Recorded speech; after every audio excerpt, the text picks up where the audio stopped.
Kube kanjalo futhi noKhokovula kunabaloyi ume lapho uMdabu mina lo.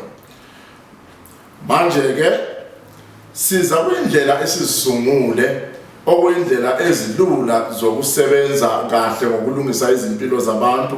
Sibonile abantu besebenza kakhulu ngemithi, ngamaqolo, ngezilwane, ikhumba namafutha azo. Kulokhu ngase ngizosungula ikhandlela. Leli khandlela silibiza ngokuthi Gold Bee Hive. Leli kuyikhandlela lamandla. Uthandaza ngalo lekhandlela ucela amandla. You ask for power, you ask for wealth, you ask for popularity, you ask for fame. Leli kuyikhandlela lamandla esilikhanyisa sicela ukusimama esimeni somnotho noma ngabe wenza ibusiness lakho khanyisela ibusiness lakho ngaleli khandlela. Gold Bee Hive kuligama lekhandlela umbala uligolide. Khokovula community and the rest of the world. Hello. This time around, I'm presenting a very big one, a very good one, very important one, the most needed one. Tushulaga.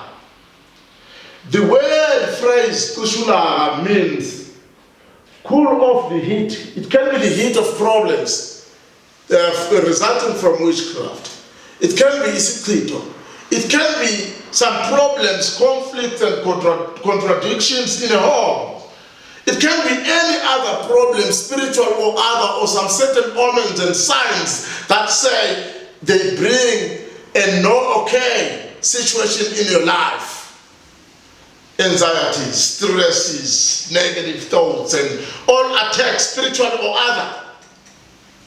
Ngizochaza kakhulu lokushulana. Uyiproduct yakwaKhokovula. Kunabantu abathi ma ephila umuntu uyehlelwa, uyenzakalelwa, zonke izinto ezenzekala kuye zimbi. Uvela athi sahlele nje.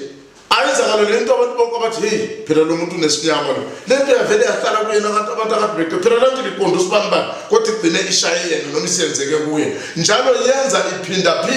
It means impilo yakho inolaka. Your life is full of harshness and the negative heat that actually cause your life to worry, that strains your life.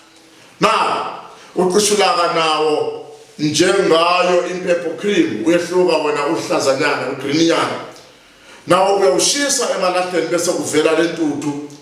Ukhulume kulentuthu, ucela ukuthi ulaka lonke olukhona empilweni yakho alwehle. Mawuqeda lapho usashunqa uthathe lawo malahle eshunqa nalo shulaga wathululele emanzini kuyibhawe azoba nomsindo nyama. Ingakuthini lo msindo lo kaCishulaga mase uthela emanzini.